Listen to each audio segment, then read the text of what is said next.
Pope Gregory III was pope from the 11th of February 731 to his death in 741. His pontificate, like that of his predecessor, was disturbed by the iconoclastic controversy in the Byzantine Empire, and by the ongoing advance of the Lombards, in which he invoked the intervention of Charles Martel, although ultimately in vain. He was the last non-European pope until the election of Pope Francis in 2013, which was 1,272 years later. Iconoclasm and internal church issues. Gregory was the son of a Syrian named John. He was elected pope by popular acclamation on the 11th of February 731, but was not formally consecrated as Bishop of Rome until the 18th of March. After having received the approval of the Byzantine Exarch in Ravenna, he was the last pope to seek the Exarch's ratification of a papal election. Upon his accession as pope, Gregory immediately appealed to the Byzantine Emperor Leo III to moderate his position on the iconoclastic controversy. He then proceeded to appropriate papal territories in Sicily and Calabria, and transferred ecclesiastical jurisdictions in the former Praetorian prefecture of Illyricum to the Patriarch of Constantinople. However, his attempt to force the Duke of Naples to enforce an imperial decree to confiscate papal territory in the duchy failed, as the Duke was supportive of the Pope's stand.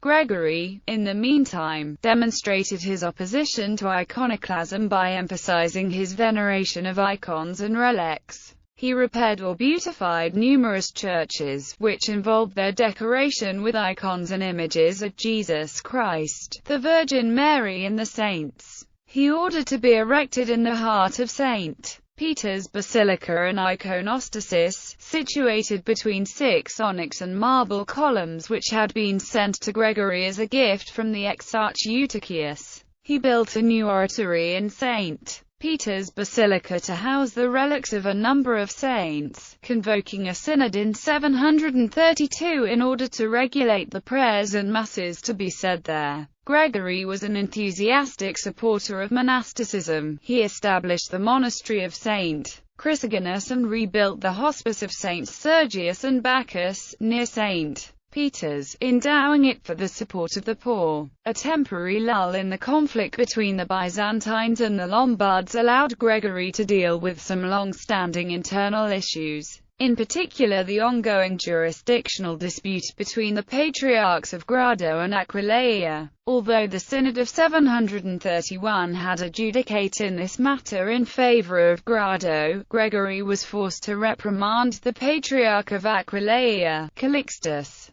who had attempted to gain possession of the island of Barbana from Grado's jurisdiction. In 731, he approved the election of Tatwine, Archbishop of Canterbury, who came to Rome in person to ask for the pallium. Gregory approved of the election of his successor, Nuthelm, while in 735 he agreed to the claims of the King of Northumbria, Ceolwulf of Northumbria, that Egbert the Bishop of York should be elevated to the rank of Archbishop. Gregory promoted the Church in Northern Europe.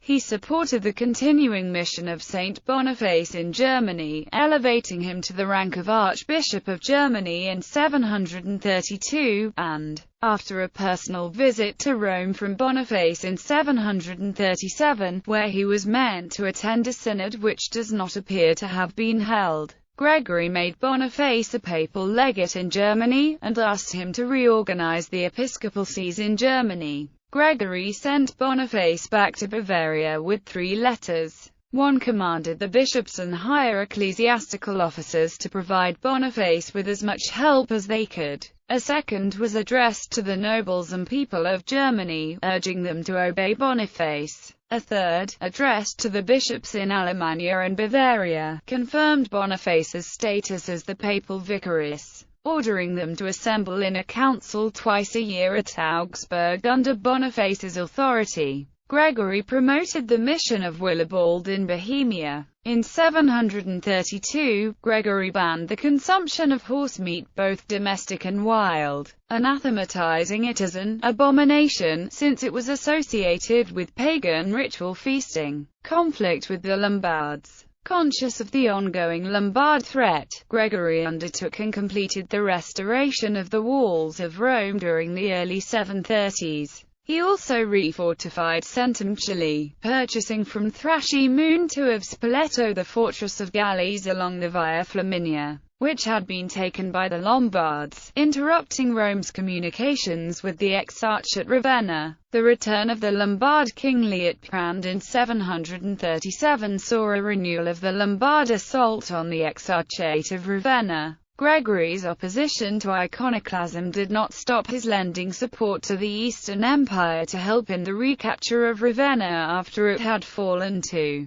the Lombards in around 738. In that same year, Liutprand demanded that the Lombard dukes of Spoleto and Beneventum ravage the area around the Duchy of Rome, but both refused, citing a treaty with the Pope. Gregory then actively encouraged the rebellion of Thrasimund II of Spoleto, forcing Liutprand to temporarily abandon his attacks on the Exarchate, turning his attention towards Spoleto, which Liutprand annexed. Thrasimund was forced to flee Spoleto, seeking refuge in Rome, where he was welcomed by Gregory. By the middle of 739, Liutprand was encroaching once again on the Exarchate and threatening Rome. In desperation, Gregory sent ambassadors to Charles Martel, the Frankish mayor of the palace, begging him to intervene on the Pope's behalf. Although Gregory stated that he was willing to give up his allegiance to the Eastern Empire and place himself under the protection of the Franks, Charles made no promise to assist, since he was fully occupied by the Muslim Umayyad invasion of Gaul. The Lombard capture of the towns of Amera, Ortus, Polemarchum and Blera once again caused Gregory to write to Charles,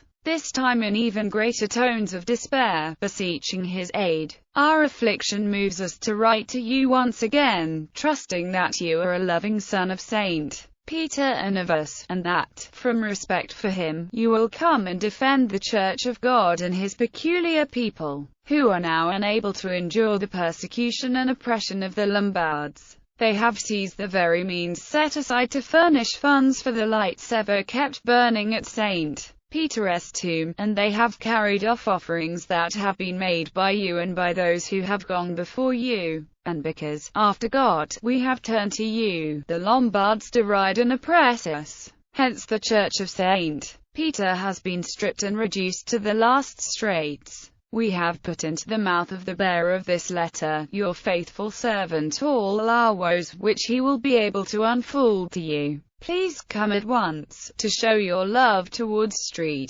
Peter, and us, his own people. This time Charles Martel did send an embassy to Rome, and this implicit support, together with the beginnings of fever running through his troops, forced Liutprand to march back to Pavia by the end of August 739. Taking advantage of this withdrawal, Gregory agreed to support Thrasimund I's return to Spoleto.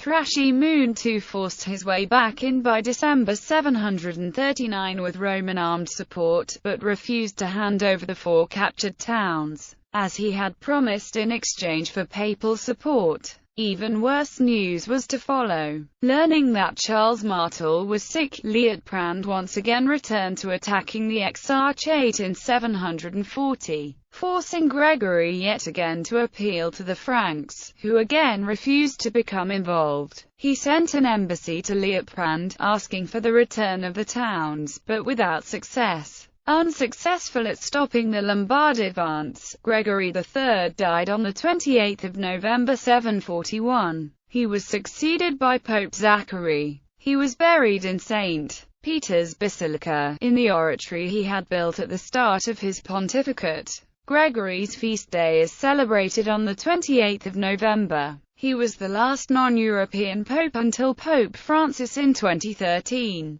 Bibliography. Leverlane, Philippe. The Papacy. Gaius Proxies. New York. Routledge. ISBN 978041592222302. Duffy, A. Man. Saints and Sinners. A History of the Popes. New Haven, Connecticut.